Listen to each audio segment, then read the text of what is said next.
Hello hi ಎಲ್ಲರಿಗೂ ದೇವಿ ಚಾನಲ್ಗೆ ಸ್ವಾಗತ. ಹೇಗಿದ್ದೀರಾ? ಎಲ್ಲರೂ ಚೆನ್ನಾಗಿದ್ದೀರಾ? Good morning. ಟೀ ಕಾಫಿ ಎಲ್ಲ ಆಯಿತಾ ನಿಮ್ಮದು? ಇವತ್ತೇನು ವಿಡಿಯೋ ತೋರಿಸ್ತಾ ಇದ್ದೀನಿ ಅಂದರೆ ಖಾಲಿ ಹೊಟ್ಟೆಯಲ್ಲಿ ಈ ನೀರು ಕುಡಿಯೋದ್ರಿಂದ ಏನೇನಾಗುತ್ತೆ ಅಂತ ಹೇಳ್ತೀನಿ. ಹಾಗೆ ನಾನು ಈ ನೀರು ಕೂಡ ಡೈಲಿ ಕುಡಿತೀನಿ. ನೀವು ಅಷ್ಟೇ ಒಂದು ಸಲ ನೀವು ಟ್ರೈ ಮಾಡಿ ನೋಡಿ, ನಿಮಗೆ ಎಷ್ಟು ಆರಾಮಾಗಿರುತ್ತೆ ಅಂತ ಗೊತ್ತಾಗುತ್ತೆ. ಬನ್ನಿ, ಒಂದು ಗ್ಲಾಸ್ ನೀರಿಗೆ ನಾನು ಒಂದು ಸ್ವಲ್ಪ ಅಜ್ವಾನ ಆಮೇಲೆ ಜೀರಿಗೆ ಚಿಕ್ಕ ಸ್ಪೂನ್ಲಿ 2 ಸ್ಪೂನ್ ಅಜ್ವಾನ 2 ಸ್ಪೂನ್ ಜೀರಿಗೆ ಹಾಕ್ತಾಯಿದ್ದೀನಿ. ತುಂಬಾ ಒಳ್ಳೆಯದು ಫ್ರೆಂಡ್ಸ್ ಈ ನೀರು. ನಾನು ಅಷ್ಟೇ ದಿನಾ ಕುಡಿತೀನಿ. ಒಂದು 3 ಮಂತ್ ಕುಡಿದ್ರೆ ನಿಜವಾಗ್ಲೂ ಗ್ಯಾಸ್ಟ್ರಿಕ್ಕು ಅಥವಾ ಆ್ಯಸಿಡಿಟಿ ಇದ್ದವ್ರಿಗೆ ಖಂಡಿತ ಗುಣ ಆಗುತ್ತೆ ಅಂತ ಹೇಳ್ಬೋದು. ನೋಡಿ, ಇವಾಗ ನಾನು ಕರಿಬೇವಿನ ಎಲೆ ಹಾಕ್ತಾಯಿದ್ದೀನಿ. ಕರಿಬೇವು ಕೂಡ ಅಷ್ಟೇ ತುಂಬಾ ಒಳ್ಳೆಯದು ಆರೋಗ್ಯಕ್ಕೆ. ಆಮೇಲೆ ಇದು ಏನಿಲ್ಲ ಅಂದರೆ ಒಂದು 5 ಇಲ್ಲ 10 ನಿಮಿಷ ಚೆನ್ನಾಗಿ ಕುದಿಸ್ಬೇಕು ನೀರು.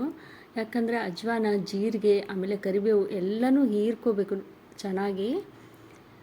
ನಾನಿಲ್ಲಿ ಸಣ್ಣ ಉರಿಯಲ್ಲಿ ಇಟ್ಟು ಕುದಿಸ್ತಾ ಇದ್ದೀನಿ ನೋಡಿ.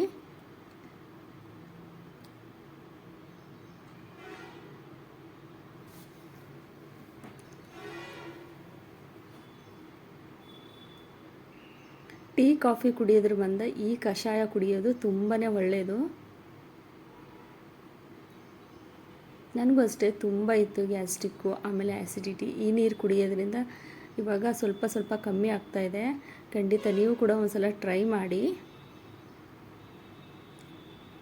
ನೋಡಿ. ಇವಾಗ ಚೆನ್ನಾಗಿ ಕುದೀತಾ ಇದೆ ನೀರು.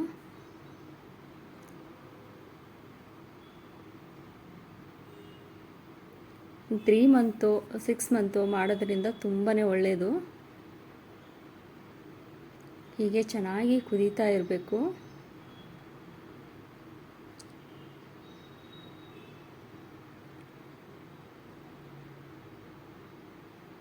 ನೋಡಿ, ಇವಾಗ ಈ ಕಷಾಯ ರೆಡಿಯಾಗಿದೆ. ನಾನು ಇದನ್ನು ಕೆಳಗಿಳಿಸ್ತಾ ಆಮೇಲೆ ಸೋಸ್ಕೊತಾ ಇದ್ದೀನಿ ನೀರನ್ನ. ಒಂದು 2 ನಿಮಿಷ ಬಿಟ್ಟು ಇಲ್ಲ 5 ನಿಮಿಷ ಬಿಟ್ಟು ಸ್ವಲ್ಪ ಬೆಚ್ಚಗಾದ್ಮೇಲೆ ಈ ನೀರನ್ನ ಖಾಲಿ ಹೊಟ್ಟೆಯಲ್ಲಿ ದಿನ ಕುಡಿತಾ ಬಂದರೆ ಖಂಡಿತ ಆ್ಯಸಿಡಿಟಿ, ಗ್ಯಾಸ್ಟ್ರಿಕ್ಕು ಆಮೇಲೆ ಏನೇ ಇದ್ರೂ ಗುಣ ಆಗುತ್ತೆ.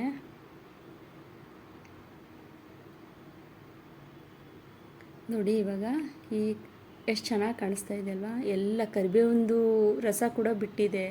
ಆಮೇಲೆ ಅಜ್ವಾನ, ಜೀರಿಗೆ ಎಲ್ಲನೂ ಚೆನ್ನಾಗಿ ಕುದ್ದು ಅದ್ರದ್ದು ರಸ ಎಲ್ಲ ಬಿಟ್ಬಿಟ್ಟಿದೆ. Thank you friends. ಬಾಯ್ ಎಲ್ಲರಿಗೂ.